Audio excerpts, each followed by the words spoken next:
ये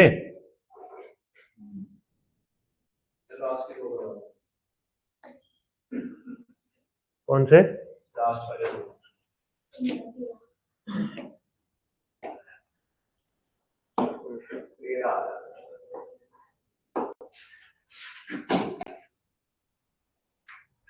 good morning भाई, good morning Kartik.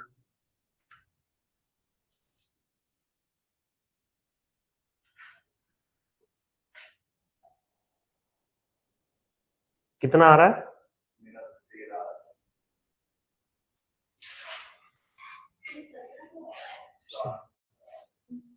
Union कितना आया इसमें? यूनियन आया होगा 87%।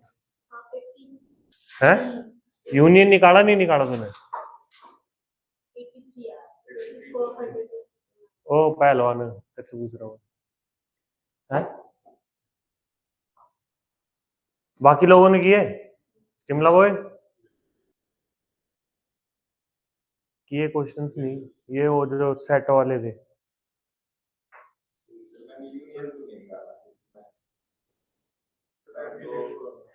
26 तुमने किए?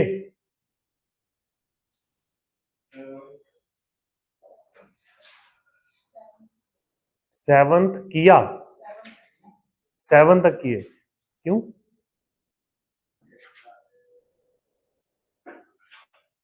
है? क्या पूछ रही है?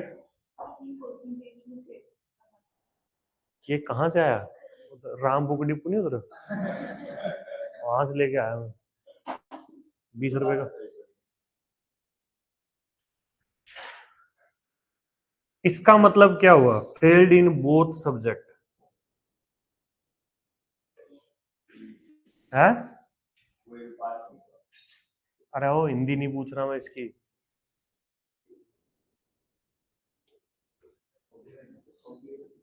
कॉम्प्लीमेंट मतलब कि सब्जेक्ट कौन कौन से थे? Math and physics.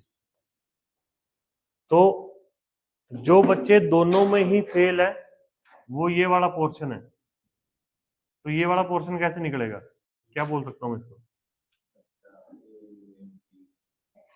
हाँ, कॉम्प्लीमेंट। ठीक है ना? अब चेक कर आएगा आंसर या नहीं।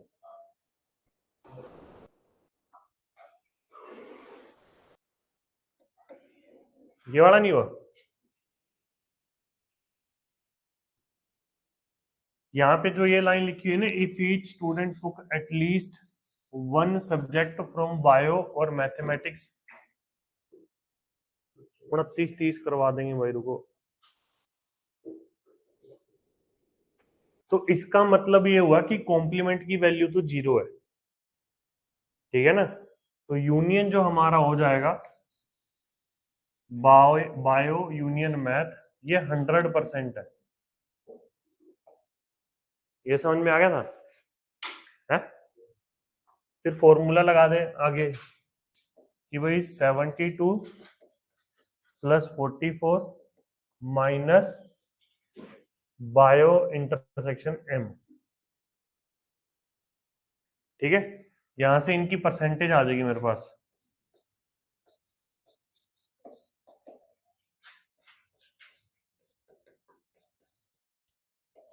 तो ये हो गया 16%।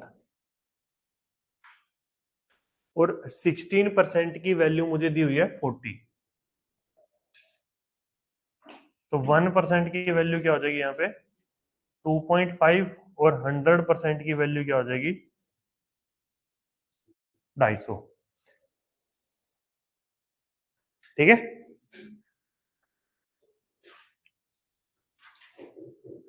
27, 28, 29। अच्छा 29 और 30 नहीं हुआ ना? देखो वैसे 29 तो बिल्कुल ही सिंपल है। 29 वाले क्वेश्चन में तो यहां से लेके यहां तक तो अगर तुम क्वेश्चन को ना भी पढ़ो तब भी आंसर हो जाएगा, क्योंकि लास्ट में ना उसने हमें ये यूनियन की वैल्यू दी हुई है। एटलीस्ट वन ड्रिंक का मतलब क्या हुआ? एटलीस्ट वन का मतलब यूनियन हुआ ना? तो 90% लोग ऐसे हैं जो कम से कम एक ड्रिंक तो ले रहे हैं, टी कॉफी या मिल्क में से। तो पीछे कितने परसेंट लोग बच गए? 10%। तो 10% लोग वो होंगे जो नीदर ऑफ देम, तो वो 10% आ जाएगा। ठीक है ना? ठीक है भाई सौरभ शर्मा।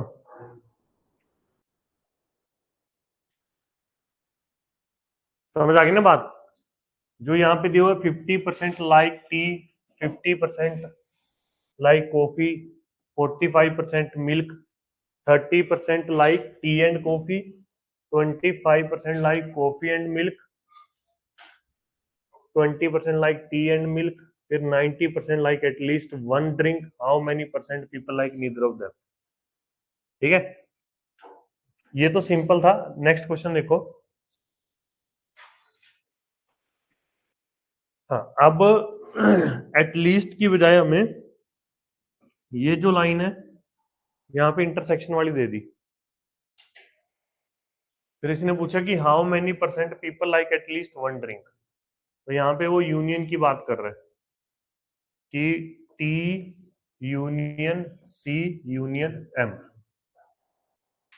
फॉर्मूला क्या था इसका? T C M minus T intersection C, C intersection M, M intersection T, plus में तीनों का इंटरसेक्शन।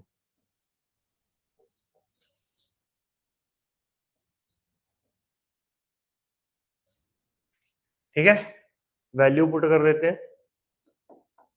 55, 50, 45, 30, 25, 20 और प्लस में 50।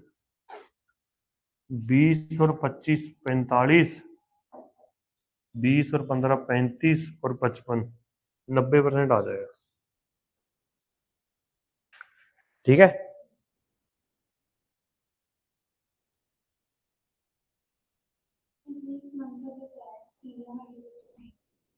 एटलीस्ट का मतलब क्या हुआ? तीनों का इंटरसेक्शन थोड़ी हुआ एटलीस्ट में। क्या कहा तुमने? यूनियन ले रहे हैं हम लोग, इंटरसेक्शन नहीं ले रहे, यूनियन निकाल रहे हैं। ठीक है ना, इंटरसेक्शन नहीं निकाल रहे। ठीक है 13।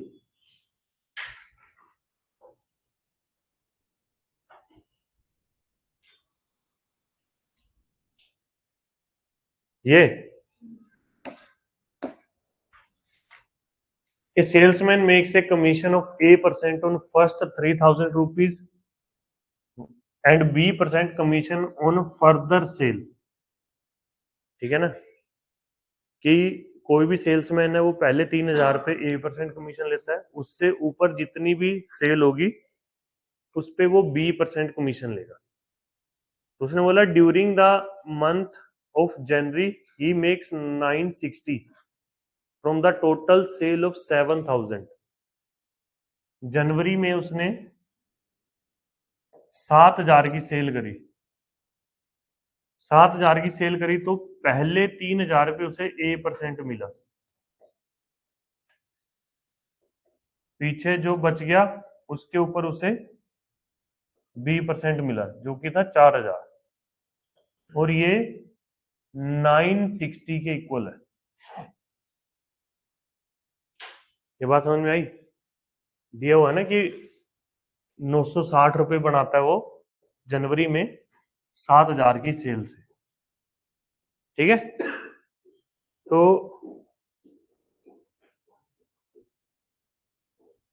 हमारे पास आ गया 30A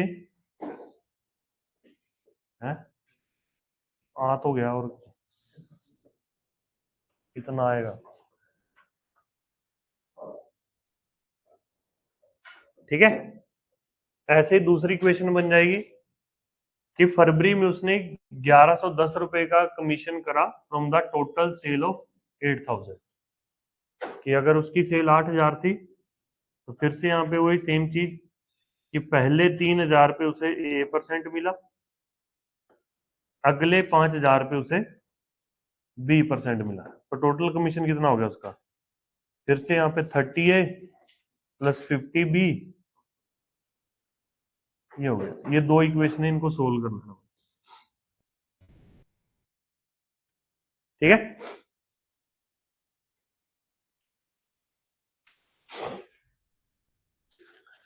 समझ आ गई बात? करें आगे अब। इस शीट में और कोई डाउट तो नहीं? तुम्हारा टाइम गया, ठीक है। क्वेश्चन नंबर 23, 26, 29, 30 और ये 13वां। 23 ही था ना, 24 है ना। 24, 26, 29, 30 में से अगर कोई डाउट है तो रिकॉर्डिंग में देख लेना है। नहीं है? फिर कौन सा था? है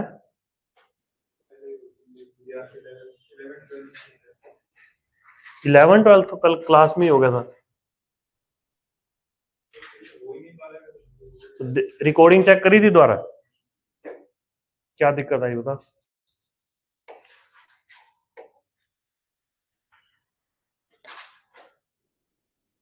ये वाला नहीं हुआ है? क्या जोड़ घटा में अगर दिक्कत आ रही है फिर उसकी उम्मीद मुझसे ना करियो। ये 11th ही तो है। हाँ 11th ही तो है ये नहीं 11th। कौन सी शीट खोल के बैठा है? उसमें 11th ये नहीं है।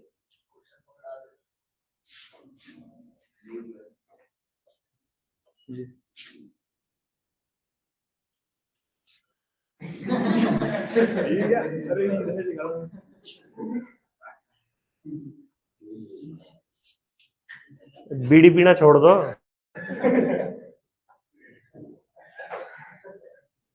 अब मैं किस उम्मीद से तेरे को समझाऊं? है? अच्छा उस साइड लिखा था बस है। ओ भाई बता क्या मतलब, कहाँ दिक्कत आई तेरे को? दिखाइए तेरी नोटबुक दिखा पहले मेरे को। किसको समझ नहीं आएगा? सारे अपने जैसे समझ ली तूने। किया कहाँ है तूने? अरे मैं ना अब तेरा कर दूंगा गुद्दी लाल। तूने कहीं तो ट्राई किया होगा ना, मेरे को दिखा वो बस। अब ये मत बोल दी मैंने दिमाग में करा था बस। 10 किया था मैं, 10 का 11 में पहुंचा था वो। भाई वो नंबर्स मेरे को कहीं नहीं दिख रहे तेरा। 12%, 13% कहाँ? कहीं तूने इक्वेशन में लिखा हो, कहीं तो लिखा होगा।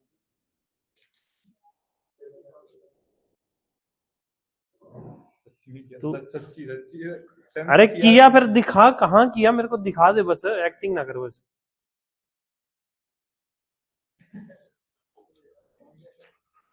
सिर्फ कॉपी में और कर रहा था मैं, क्योंकि 20 क्लास में सारे वो हो गया था। तो वो कॉपी लेके आई हो फिर, ठीक है ना।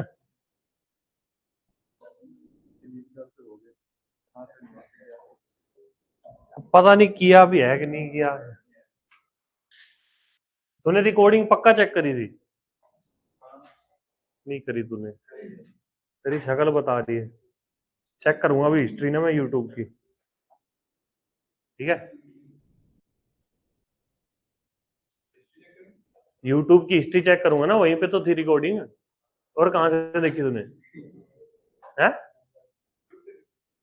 हाँ तो यूट्यूब की हिस्ट्री बोल रहा हूँ मैं भी। वैसे तो मेरे को पता है तू।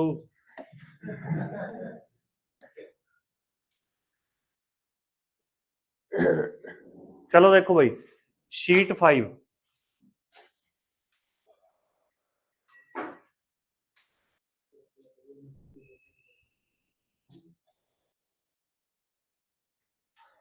ग्रुप में तो नहीं भेजी ना अभी?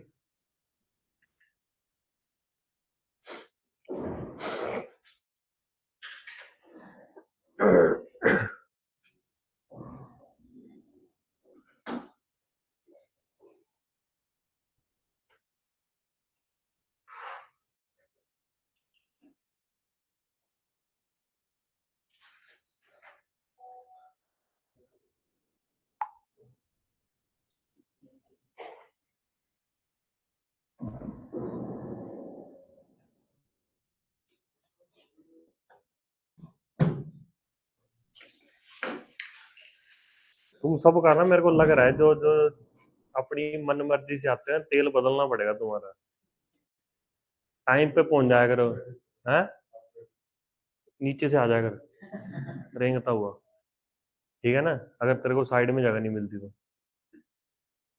नहीं तो पहले निकल लिया करो घर से।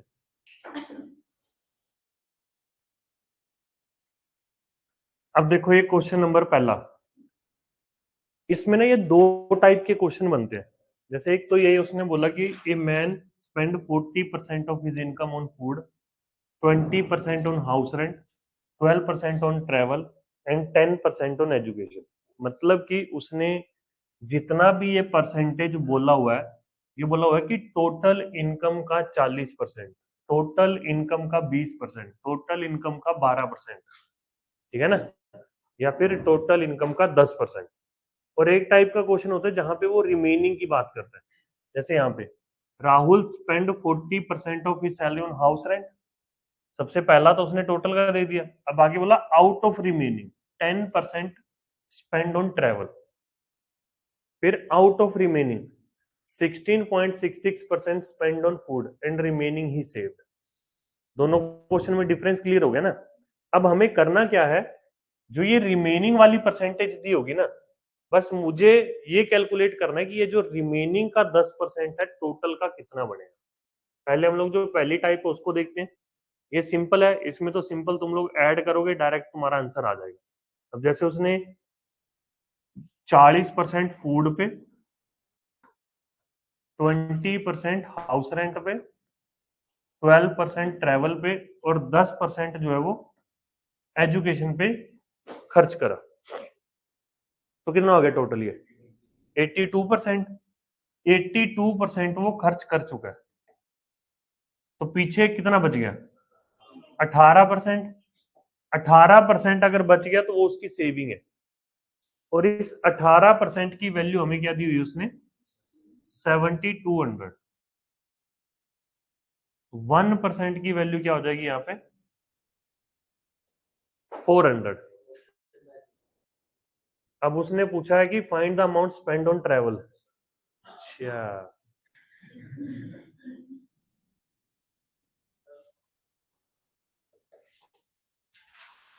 तू 40,000 निकाल रहा था। फिर कहां से मैच होगा। तुम लोग ब्रांड चेंज करो, मैं कह रहा हूँ। ठीक है ना, दिमाग की नसों पे काम नहीं कर रहा अब वो है। 4800 आंसर आ जाएगा। ठीक है, ऐसे ये भी क्वेश्चन है सिंपल, ये भी डायरेक्ट ऐड करके जो भी पूछा होगा वो आ जाएगा। इसको देखो कैसे करना है। अब यहाँ पे जो उसने रिमेनिंग वाला बोला हुआ है ना, इन परसेंटेज को मैं डायरेक्ट नहीं ऐड कर सकता। ठीक है, बस दिमाग में ये बिठा लो कि जो रिमेनिंग का परसेंटेज तो हमें पता है, बट मुझे ये चेक करना है कि वो टोटल का कितना बन रहा है। समझ आ गई ना बात, ये लाइन दिमाग में बैठ जाएगी ना। अब जैसे टोटल 100% था, 100 में से 40% उसका चला गया हाउस रेंट पे, रिमेनिंग कितना है यहाँ पे अब 60% रिमेनिंग हो गया ना। यहां तो कोई डाउट। अब इस रिमेनिंग का वो 10% ट्रेवल पे खर्च कर रहा है, रिमेनिंग का 10%। रिमेनिंग है 60, 60 का मैंने 10% निकाला तो वो आ गया 6%। 60 का जब मैंने 10% निकाला वो आ गया 6%। तो यहां इसका मतलब क्या हुआ कि जो रिमेनिंग का 10% है वो टोटल का 6% बन रहा है। ये लाइन समझ में आ रही है कि जो रिमेनिंग का 10% है वो टोटल का 6% बन रहा है। ठीक है ना। अब 60 में से 6 तो उसने ट्रेवल पे खर्च कर दिया, पीछे कितना बच गया 54%। अब ये रिमेनिंग है। अब इस 54% का 16.66% स्पेंड ऑन फूड। फूड पे 16.66%। 16.66% कितना था? 1/6। तो जब मैंने 54 का 1/6 निकाला वो कितना हो गया? 9%। ठीक है ना? मतलब जो ये क्वेश्चन था इसको मैंने वो फर्स्ट वाले क्वेश्चन में कन्वर्ट कर दिया कि 40% सैलरी रेंट पे, 6% ट्रेवलिंग पे, 9% जो है वो फूड पे जा रही है। तो मैंने 54 में से 9 माइनस करा, पीछे कितना बच गया? ये 45%। और 45% जो है वो उसकी सेविंग है। 45% उसकी क्या है? सेविंग है। और इस 45% की वैल्यू हमें दी हुई है 2250। तो 1% की वैल्यू क्या हो जाएगी यहाँ पे? 2250/45। ये हमारे पास आ जाएगा 50। पूछा क्या क्या हमसे? What is the salary of Rahul? तो 100% की वैल्यू क्या आ जाएगी यहाँ पे? 50 गुणा 100, 5000।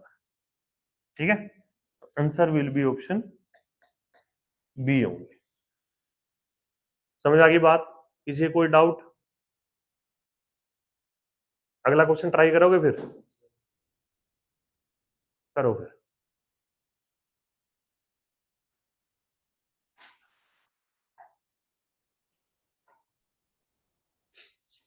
वो क्यों नहीं आ रही 2 दिन से?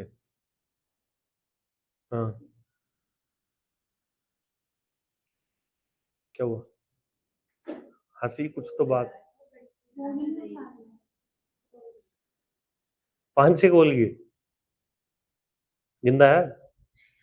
इतनी तो बात हुई होगी।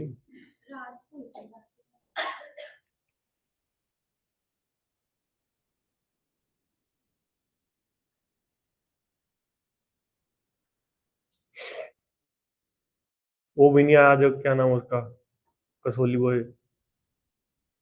2 दिन हो गए आज उसका भी। उसका क्या प्रॉब्लम है? रखा करो अपडेट।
चपत्तर जा रहा।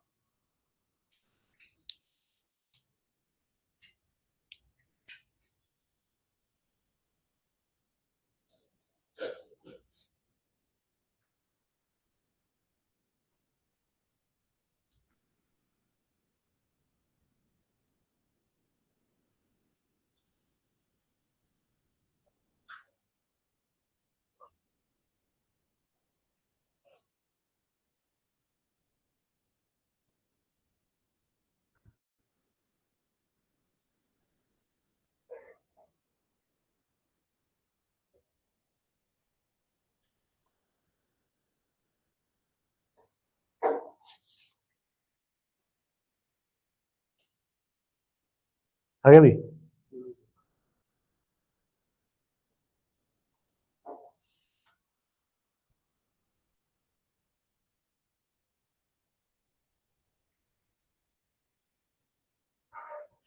ये तूने क्यों ना लिखा है? ये गलत कैलकुलेट करा है।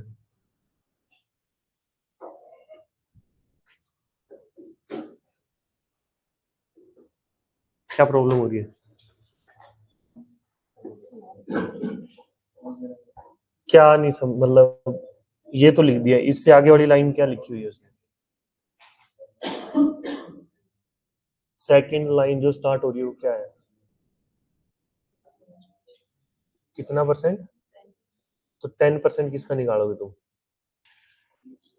रिमेनिंग पार्ट क्या है? 80 का 10% निकालो, 30% निकालो।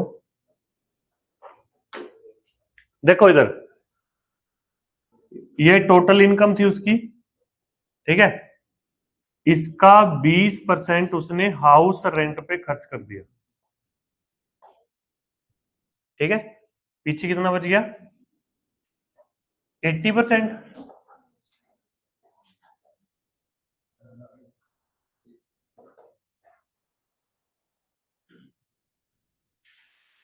एट्टी परसेंट अभी रिमेनिंग का, ये रिमेनिंग पार्ट है, इसका 10% किस पे जा रहा है? एजुकेशन पे। तो 80 का 10% कितना हुआ? 8। 8% यहां आ गया, पीछे कितना बच गया? 72%। अब उसने बोला कि रिमेनिंग का 30% ऑन इंटरटेनमेंट, ये रिमेनिंग है 30% इंटरटेनमेंट पे। अब अगर मान लो तुम्हें लग रहा है कि ये कैलकुलेशन तुम्हारे लिए थोड़ी सी कॉम्प्लेक्स है, तो इसको कैलकुलेट मत करो, एज इट इज लिख दो। मतलब कि 70%, सॉरी 72% का 30%, पीछे कितना बच जाएगा 72% का? ये कोई भी चीज जो है वो खुद में 100% होती है। मतलब ये जो डब्बा है, इस डब्बे का 30% मैंने यहां लिख दिया, तो इस डब्बे का पीछे कितना बच गया? 70%। तो 72% का 70% यहां पे हमारे पास बच गया, ठीक है ना। और ये इसकी सेविंग है, और अगर ये 37,800 के बराबर है तो फाइंड द इनकम, ठीक है। अब यहाँ पे एक चीज समझो, इनकम हमारी 100% थी। 100% का मतलब क्या होता है? 1। 100% का मतलब क्या होता है? 1 होता है ना। तो अब मुझे 72% इंटू 70% की वैल्यू पता है, जो है 37800, और मुझे यहां से 1 की वैल्यू निकालनी है बस। तो 1 की वैल्यू क्या बन जाएगी? 37800 डिवाइड बाय 72% और 70%। तो जो परसेंटेज है, परसेंटेज का 100 ऊपर चला जाएगा। तो यहाँ पे क्या आ जाएगा हमारे पास? 37800 72 इंटू 100, 70 इंटू 100। इसको सोल्व करो बस, ठीक है। बस अब ये पॉइंट ध्यान रखना आगे से, कि अगर तुम्हें लग रहा है कि कैलकुलेशन में दिक्कत हो सकती है कुछ, और उस पॉइंट पे तुम्हें आंसर नहीं चाहिए, तो उसको एज इट इज लिख दो, लास्ट में कैलकुलेट करो, ठीक है।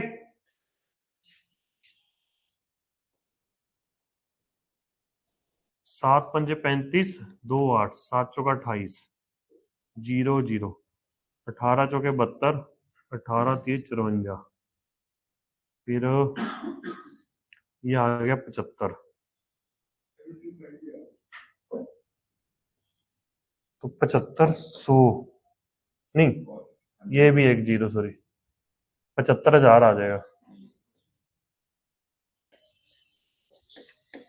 ठीक है ना। हाँ है,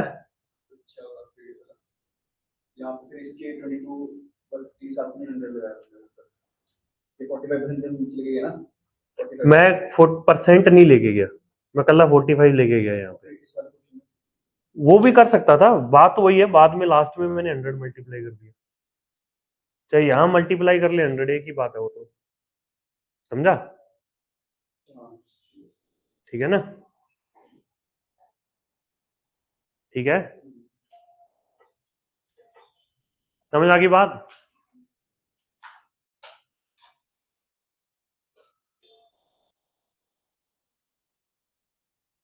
चलो फिर करो इसे ट्राई।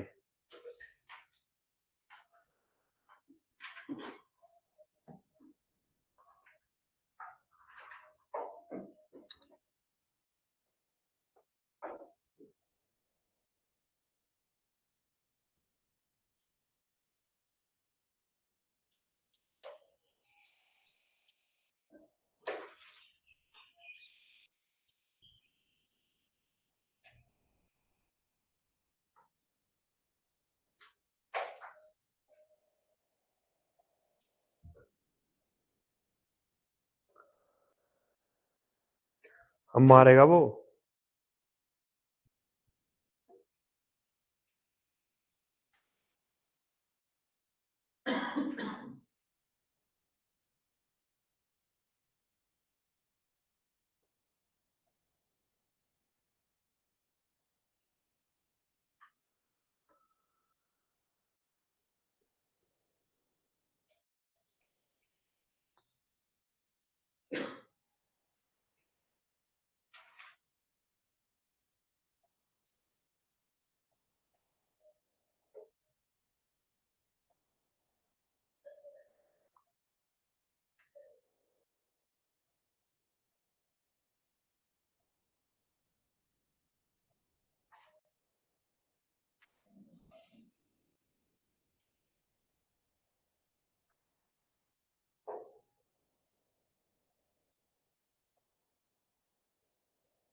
फ्रैक्शन वैल्यूज को यूज करो तब तुम्हारे लिए इजी रहेगा।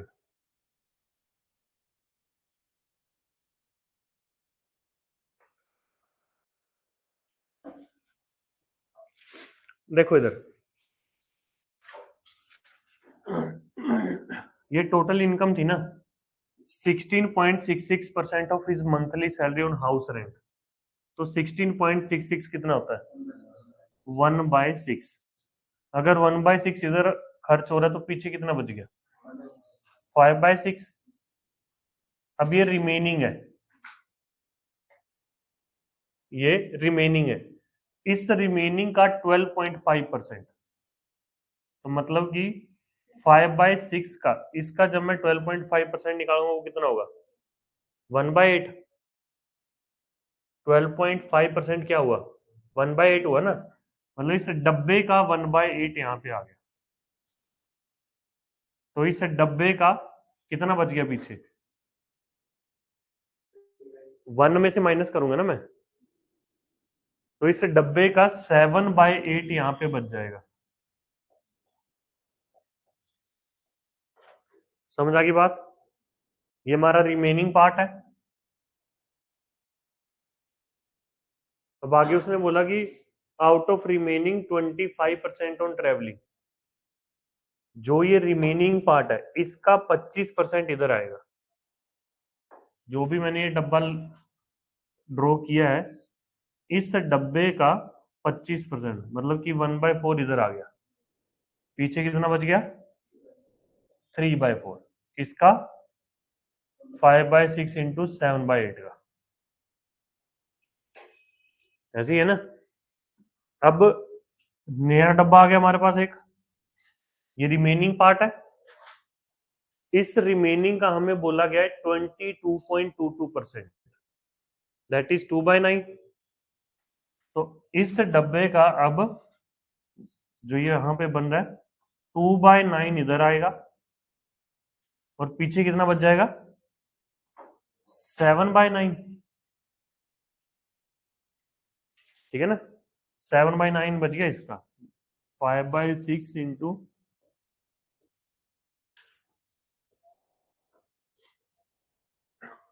ठीक है।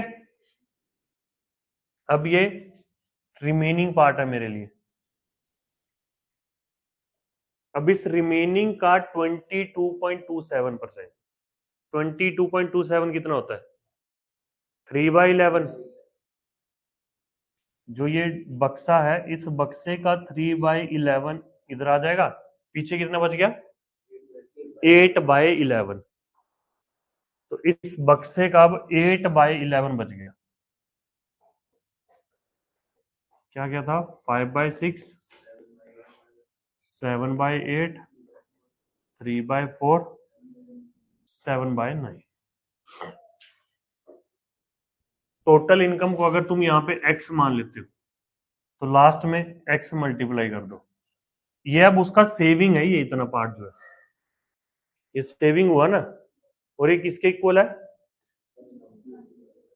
1225 के इक्वल। तो मुझे x की वैल्यू निकालनी है, अब सारी वैल्यूज को मैं उधर ले जाता हूँ।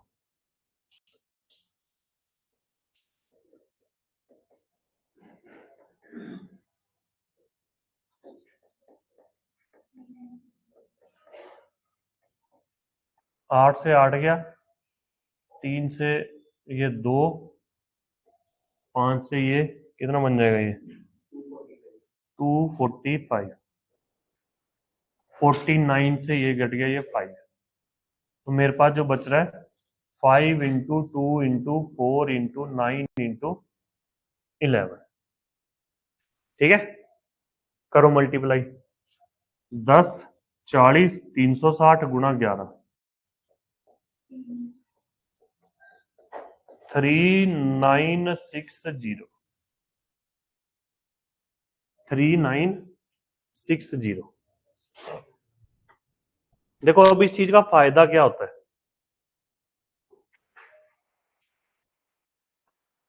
जब तुमने मतलब इस तरीके से लिखा, कैलकुलेट नहीं किया हर स्टेप पे, एक तो तुम्हारा टाइम बचा, मतलब यहाँ पे तुम कैलकुलेट करते फिर कैलकुलेट करते फिर कैलकुलेट करते फिर कैलकुलेट करते, बहुत टाइम वेस्ट होता, एग्जॉस्ट भी होते। और उसके बाद मान लो लास्ट में कुछ गलती हो जाती, तो इस फॉर्मेट में जब तुम लिखोगे तो तुम्हारे लिए रीचेक करना इजी है। ठीक है ना, तुम्हारे लिए रीचेक करना इजी है रादर देन कि तुम हर स्टेप पे कैलकुलेट कर दे रहे हो। ठीक है ना, तो जिस भी पॉइंट पे तुम्हें लगे किसी भी और क्वेश्चन में भी कि भाई हाँ यहाँ पे कैलकुलेशन थोड़ी कॉम्प्लिकेटेड है और उस पॉइंट पे अभी तुम्हें आंसर नहीं चाहिए, क्वेश्चन आगे सोल्व होगा, तो उसको एज इट इज रखो बस। ठीक है ना, लास्ट में जब हमारे पास मतलब वही है कि बंदे ज्यादा होंगे तो मार काट ज्यादा हो जाएगी ना। अब यहाँ पे जितने ज्यादा फैक्टर्स मतलब खोल के रख देंगे हम लोग तो कैलकुलेट करने में भी इजी रहेगा लास्ट में। ठीक है, समझ आ गई ना बात, हो जाएगा ये। करें अगला क्वेश्चन।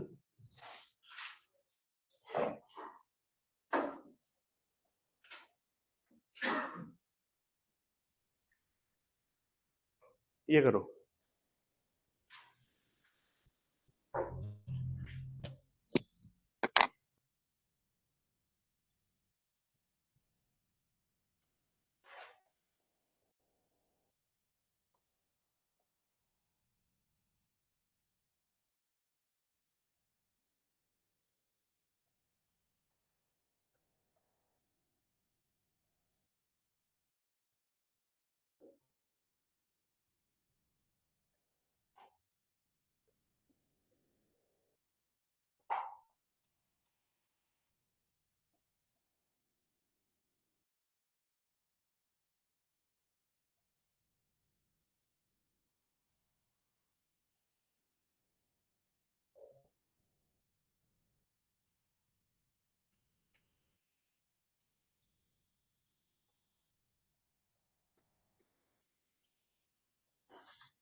नहीं बस जो मतलब ऐसा कुछ लिखा हो उसने, पढ़ क्वेश्चन को पढ़, मतलब ऊपर रख इसको, पहले देखो कौन सा क्वेश्चन पढ़ रहे हो।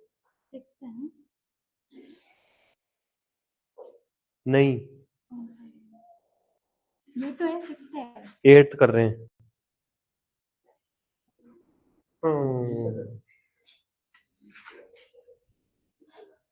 आ गया। सेम कहाँ है? सेम है। इसकी पहली लाइन पढ़ना, क्या लिखा हुआ है? नहीं नहीं, इसकी पढ़ो पहले, 8th की। और 6th में क्या लिखा है? नहीं मतलब क्वेश्चन से वैल्यूज सेम है, क्वेश्चन डिफरेंट है। हाँ, वहां पे उसने ये जो 10% है वो रिमेनिंग का दिया हुआ है, इसमें वो 10% रिमेनिंग का नहीं दिया हुआ। आगे भी आंसर।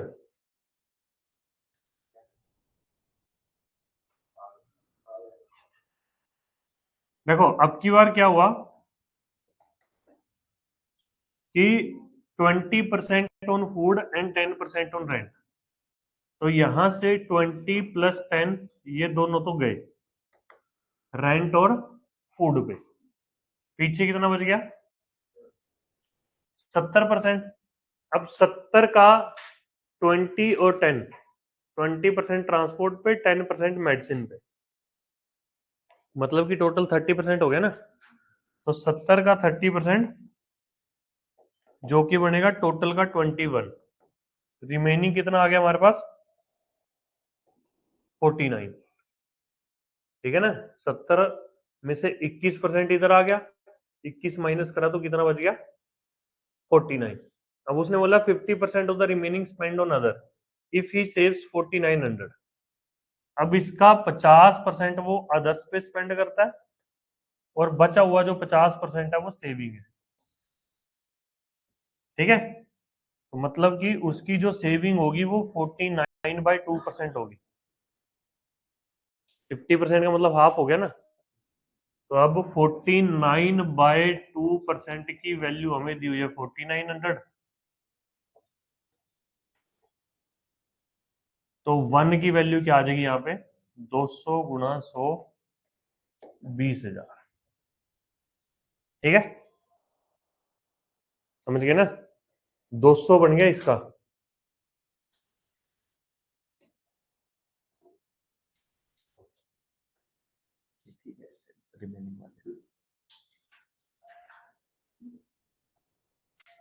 सत्तर 70 70 50, हाँ ठीक है।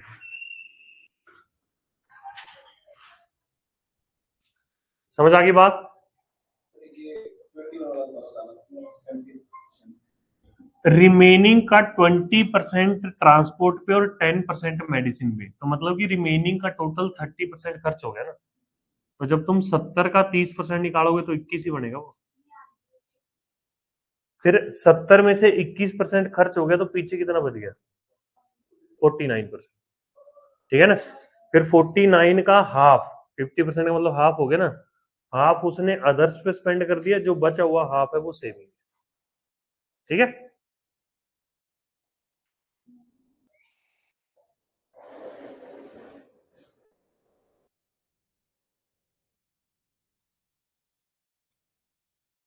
करें आगे? नहीं आया समझ में?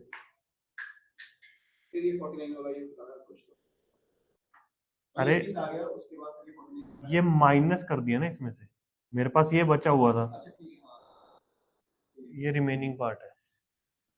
या फिर 70 का 70% लिख लो, वो एक ही बात है कि अगर 70 का 30% इधर है तो 70 का 70% इधर है। ठीक है,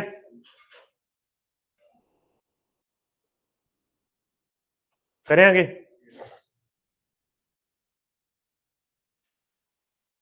चलो इसको कर।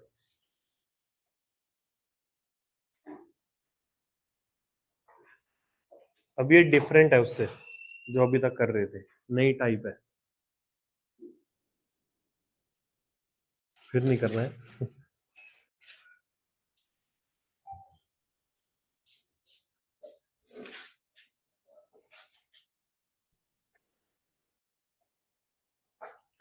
सैटरडे को तुम्हारा परसेंटेज का टेस्ट होगा, ठीक है, 30 क्वेश्चन परसेंटेज भी और एलसीएम एचसीएफ भी, मतलब नंबर सिस्टम भी।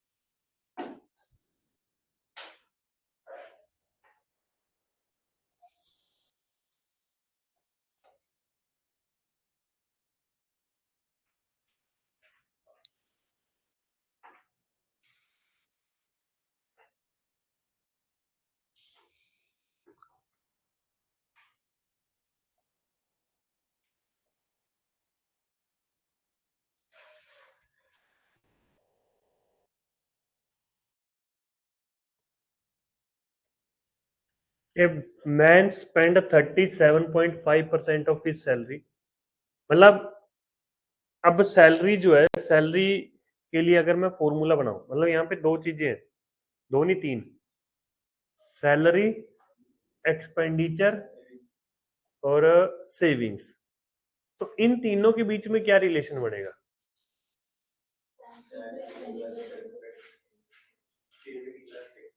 सेविंग प्लस एक्सपेंडिचर जो है वो सैलरी हो जाएगी। सैलरी के साथ दो ही चीजें हो सकती हैं, या तो तुम खर्च करोगे या तुम सेव करोगे। तो सैलरी मतलब कि इनकम है ना, इनकम तुम्हारा क्या बन रहा है यहाँ पे, एक्सपेंडिचर प्लस सेविंग। अब यहाँ पे पहले वो 37.5% सैलरी जो है वो स्पेंड करता था। 37.5% का मतलब 3/8, कि अगर इनकम 8 है तो उसमें से कितना खर्च कर रहा है वो, 3 खर्च कर रहा है ना। ये चीज समझ में आ रही है? अगर इनकम 8 है, 8 में से 3 वो खर्च कर रहा है, पीछे सेविंग कितनी बच जाएगी, 5। यहां तक क्लियर हुआ? फिर बोला गया कि उसकी सैलरी अगर 25% से इंक्रीज हो जाए, इसे 25% से इंक्रीज करो। 8 का 25% कितना होगा, 2। तो 8 में मैंने 2 को ऐड करा, कितना बन गया, 10। फिर एक्सपेंडिचर ऑल्सो इंक्रीज बाय 33.33%। 33.33% मतलब 1/3। तो 3 का 1/3 कितना होगा, एक। एक यूनिट से बढ़ गई ना, एक्सपेंडिचर एक यूनिट से बढ़ गया, कि जो पहले 3 था वो अब कितना हो गया, 4। सैलरी 10, एक्सपेंडिचर 4, तो सेविंग कितना आ जाएगा, 6। ठीक है ना, सेविंग कितना आ गया, 6 माइनस करके। पहले सेविंग 5 था, अब 6 है, कितने यूनिट इंक्रीज हो रहा है, 1। 1 डिवाइड बाय 5 इंटू 100, कितना आ गया, 20%। 25 कौन बोल रहा था?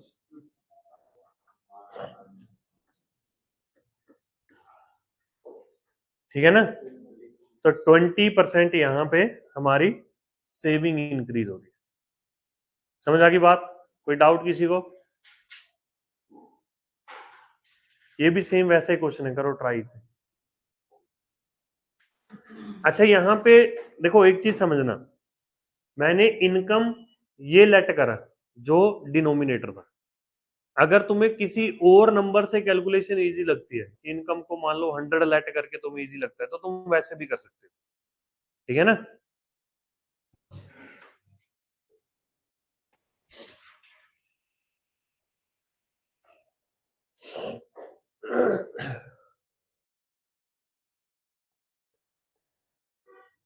क्वेश्चन में तुम लेट क्या करते हो ना, 50% सॉल्यूशन तो वही निकल आता है बड़ा।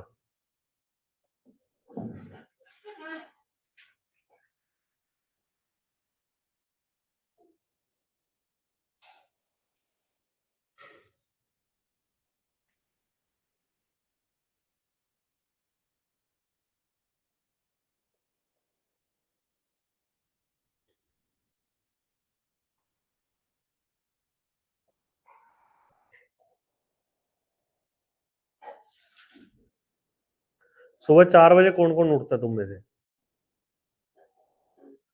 सुबह 4 बजे सोता कौन कौन है तुम? सुबह 4 बजे सोते तुम लोग कितने बजे सोते हो? 2-2:30 बजे। तू? तेरे से पूछ रहा हूँ पीछे लास्ट में। तो कभी भी? अच्छा, तो जब जिस दिन 10 बजे सोता है तो वैसा क्यों, और जब कभी 3 बजे सोता है तो वैसा क्यों? अच्छा, तो नींद नहीं आती है? तू भाई उठ जाता है? तू? 5 बजे? तू?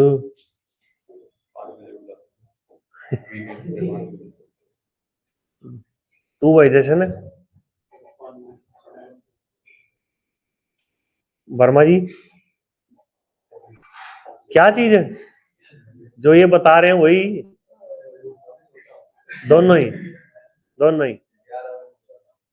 और उठने का 6 डेली? तेरा भाई सुबह 6 बजे? कुपीडोन 10-5? अर्पण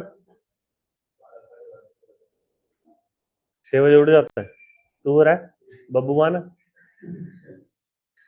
क्या रूटीन है तेरा?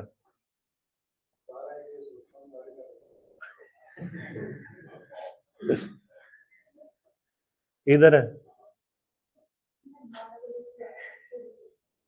उठ जाती 6 बजे? ना सोने का ना उठने का? ये तो झूठ है।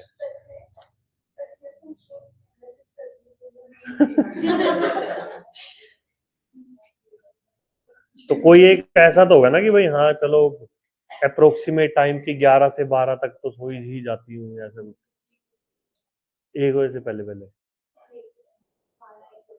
12-1 बजे और सुबह 7:30? और उठते कितने बजे हो? 7:30? 6:30? तू भाई? हाँ तू ही हो। अरे उठने का 6:30? 6:30 वाले तो सारे सारे झूठ बोलते हैं। तुम्हारी शक्लें बताती हैं कि तुम बस पानी भी ना एक डब्बा मुंह मुंह पे फेंकते हो बस। तू भाई? और उठता 7 बजे? 7:30? और कौन रह गया तुम्हारा? 11 बजे सो जाती है, 7 बजे उठती है? तो जो मतलब ये तुम लोग जो 4-5 बजे उठते हो, उठ के करते क्या हो? हाँ हाँ, जो भी उठता है 4-5, मतलब पढ़ते भी हो कि नहीं, या फिर सुबह नहीं पढ़ता कोई है, तू पढ़ता है? हैं? वो 9 बजे वाली क्लास को तुम अपने सुबह के पढ़ने में काउंट मत करो। तेरा क्या है? 30? देखते हैं कोई ना। 20? आहो 30 है। और बाकियों का तेरा आया? निकाल निकाल। होने तो मैं वैसे ही देख रहा हूँ अभी थोड़े दिन, तुम्हें भी ऑब्जर्व कर रहा हूँ ना। तुम्हारा भी एक डाटा काला चिट्ठा तैयार करना है।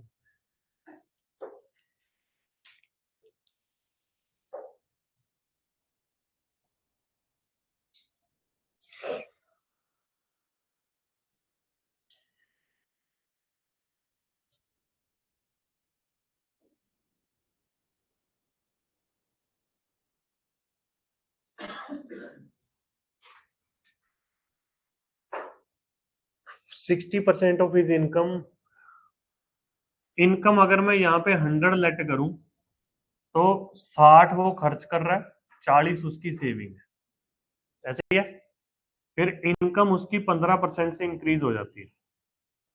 तो ये बन गया 115, और एक्सपेंडिचर जो है वो 5% से इंक्रीज हो रहा है। 60 का 5% कितना हुआ? 3, तो ये बन गया 63। अब माइनस करो, कितना आ जाएगा? 52। सेविंग पहले 40 थी, अब 52 है। चेक कर लो कितने परसेंट इंक्रीज हो रही है। ये आ गया 12/40 गुणा 100।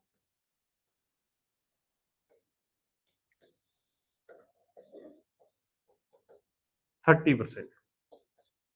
ठीक है,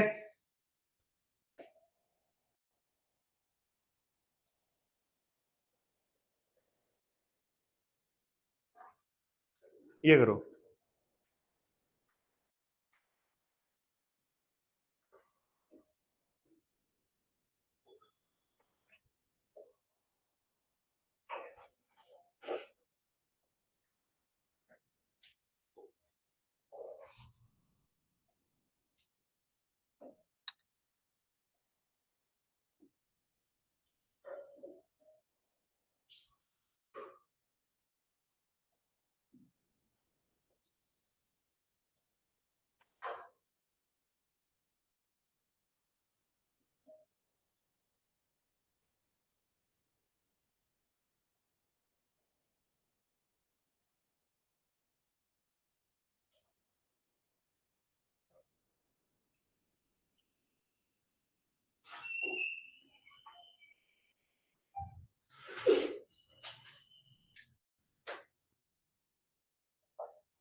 अब की बार है ना, एक्सपेंडिचर और सेविंग का रेशियो दिया हुआ है। मतलब इसको तुम कुछ भी, चाहे 300 और 200 मान लो, चाहे 3 और 2 मान लो, कुछ भी लेट कर लो, जिससे भी तुम्हें लगे कि कैलकुलेशन इजी रहे। मैं 300 और 200 मान लूंगा तो इनकम मेरी 500 हो जाएगी। ऐसी है ना, expenditure plus saving that is income. अब उसने बोला कि इनकम अगर 25% से इंक्रीज हो जाए, इससे मैंने 25% से इंक्रीज करा, तो ये बन जाएगा हमारा 625। ठीक है, और एक्सपेंडिचर उसने 20% से इंक्रीज करा, 300 का 20% बनेगा 60, तो ये बन गया 360। पीछे पीछे कितना बच गया? ये 5, 12 में से 6 गए 6, 5 में से 3 गया 2। पहले सेविंग 200 थी, फिर 265 है, तो कितना इंक्रीज हो रहा है? ये 65/200 into 100, तो ये बन गया 32.5%। ठीक है, 32.5%। कितने रह गया अभी तो पढ़े हैं ना। चलो बाकी फिर कल करते हैं। ठीक है, शीट मैंने भेज दी ग्रुप में, तो इसको सोल्व कर लेना। और सैटरडे को तुम्हारा नंबर सिस्टम प्लस परसेंटेज का टेस्ट होगा 30 क्वेश्चन का। ठीक है।